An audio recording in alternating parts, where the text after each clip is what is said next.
This channel does not promote any violent, harmful, or illegal activities. All content provided by this channel is meant for an educational purpose only. Brought to you by V-Guard, co-powered by Sensodyne O Bhimal, বলো কথা Keshari. Associate sponsor Ultratech Cement.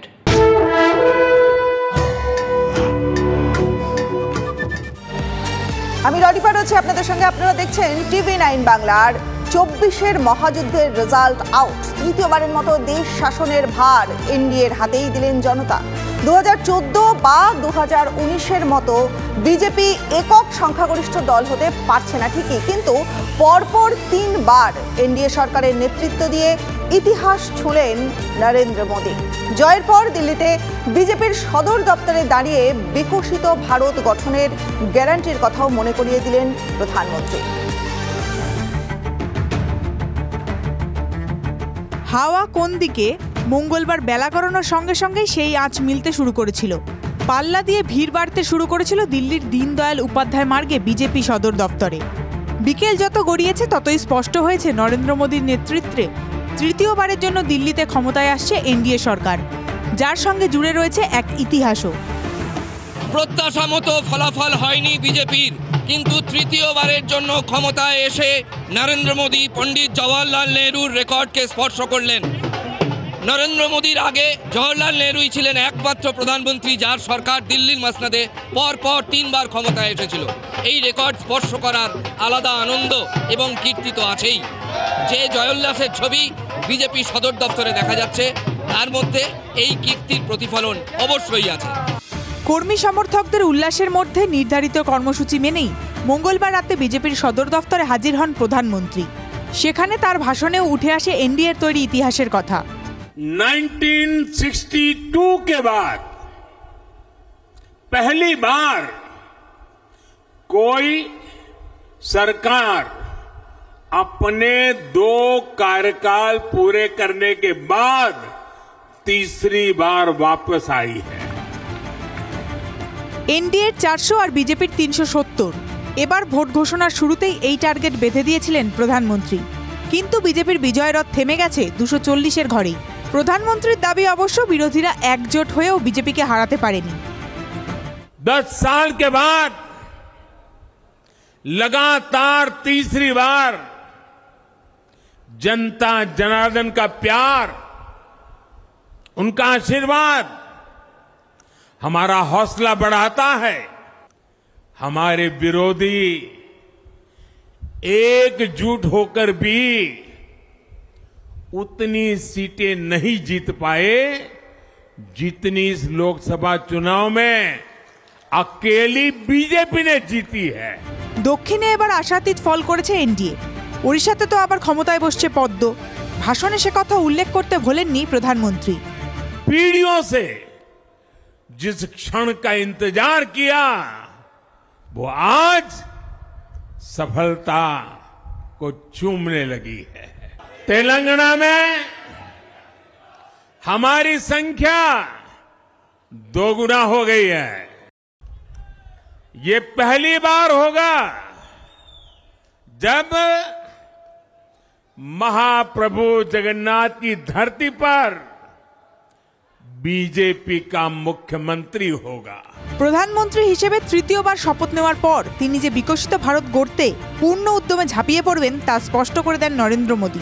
आप 10 घंटे काम करेंगे तो मोदी 18 घंटे काम करेगा।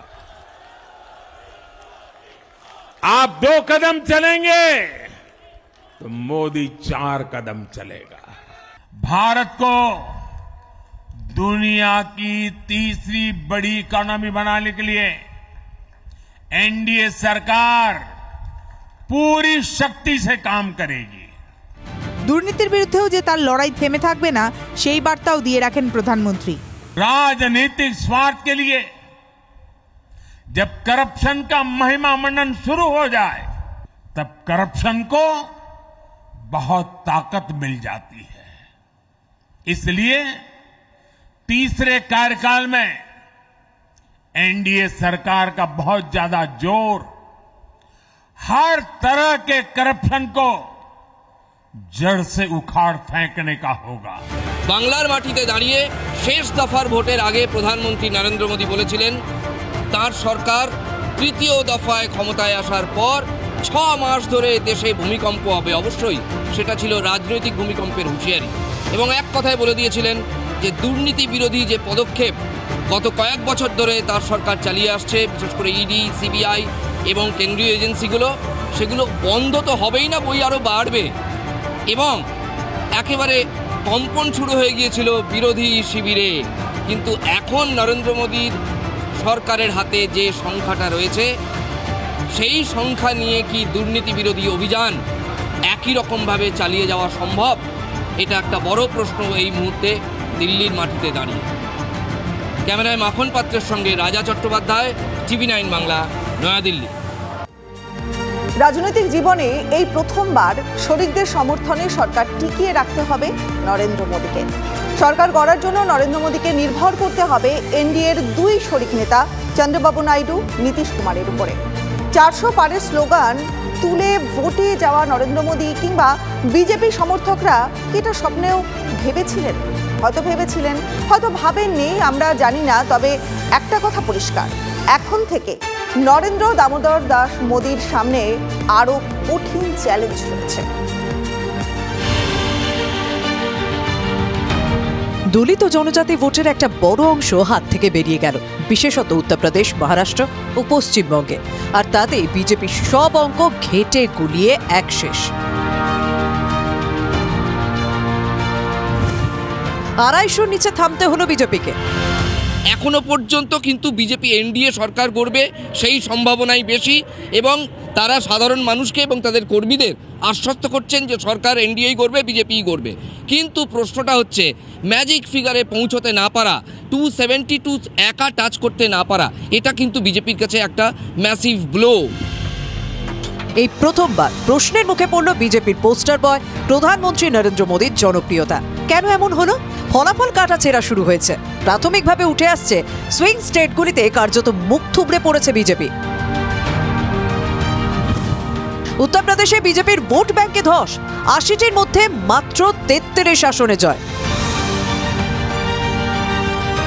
যোগী রাজ্যে দলিত ভোট বিজেপির দিক থেকে মুখ ফিরিয়েছে। ওবিসি ভোটের একটি অংশও বিজেপি পায়নি। পশ্চিমবঙ্গ ও মহারাষ্ট্রেও একই ছবি। কম বেশি 2.5 কোটি দলিত ভোট হারিয়েছে বিজেপি। হরিয়ানা, রাজস্থানের জাট বলয়েও বিজেপির ভোট কমেছে।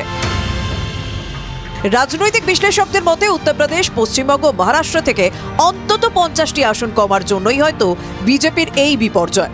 না হলে 2019-এর থেকেও বেশি আসন নিয়ে ক্ষমতায় আসতো গেরুয়া শিবির। ঠিক কোন কোন ইস্যু বিজেপির বিরুদ্ধে গেল সেটা বুঝতে আরো কিছুটা সময় লাগবে, আরো বিশ্লেষণের প্রয়োজন। তবে একটা কথা বলাই যায়, যে কারণেই ক্ষোভ থাক তার ফল পেয়েছে কংগ্রেস, তৃণমূল কংগ্রেসের মতো দল। গতবারের থেকে কংগ্রেসের আসন প্রায় দ্বিগুণ হয়েছে। অথচ 2024-এর লোকসভা ভোট বিজেপির তৈরি ন্যারেটিভের পথ ধরেই ঘুরপাক খেয়েছে। বিজেপির সরকার তৈরি করবে কিনা তার থেকেও বড় হয়ে দেখা দেয় আলাদা একটা প্রশ্ন, এনডিএ 400 পার করতে পারবে কিনা। 400 কেন, 300 পারও হয়নি।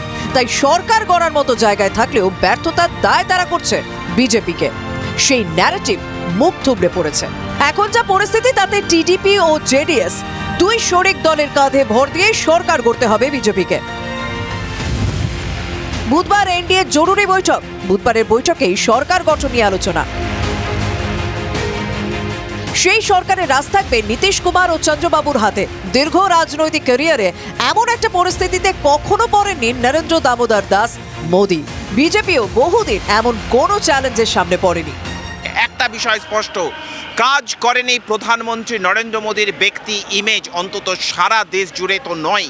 এবং খুব স্পষ্টভাবে রাম মন্দির তথা হিন্দুত্বের সেন্টিমেন্ট যেভাবে সারা দেশকে গ্রাস করবে বলে বিজেপি আশা করেছিল, সেই কাজও হয়নি। বরং রুটি রুজি, মানুষের কর্মসংস্থান, এই সবই সব থেকে বেশি মানুষের মধ্যে যে নাড়া দিয়েছে। এবং তার পাশাপাশি বিরোধীরা যে অভিযোগ করছে ইডি সিবিআই এর পদক্ষেপ যেভাবে বিরোধী নেতাদের জেলে পোড়া হয়েছে, সব থেকে বড় কথা যেভাবে ক্রমশ কেন্দ্রীয় এজেন্সিগুলির তৎপরতা বেড়েছে এবং তার পাশাপাশি যেভাবে সংখ্যাগরিষ্ঠতার জোরে একের পর এক সিদ্ধান্ত নিয়েছে সরকার, যার জেরে কৃষক থেকে শুরু করে সমাজের বিভিন্ন অংশ ক্রমশ এই সরকারের বিরুদ্ধে ক্ষিপ্ত হয়েছে, তারই খেসারতেই ফলে দিতে হচ্ছে বলে এই মুহূর্তে আপাতভাবে রাজনৈতিক মহলের ব্যাখ্যা। ফলত বিজেপির অন্দরের কাঁটাছেড়া আগামী দিনে কোথায় দাঁড়ায় আমাদের নজর থাকবে সেদিকেই। নয়াদিল্লি থেকে ক্যামেরায় সিপিএস নাথের সঙ্গে জ্যোতির্ময় কর্মকার, TV9 বাংলা।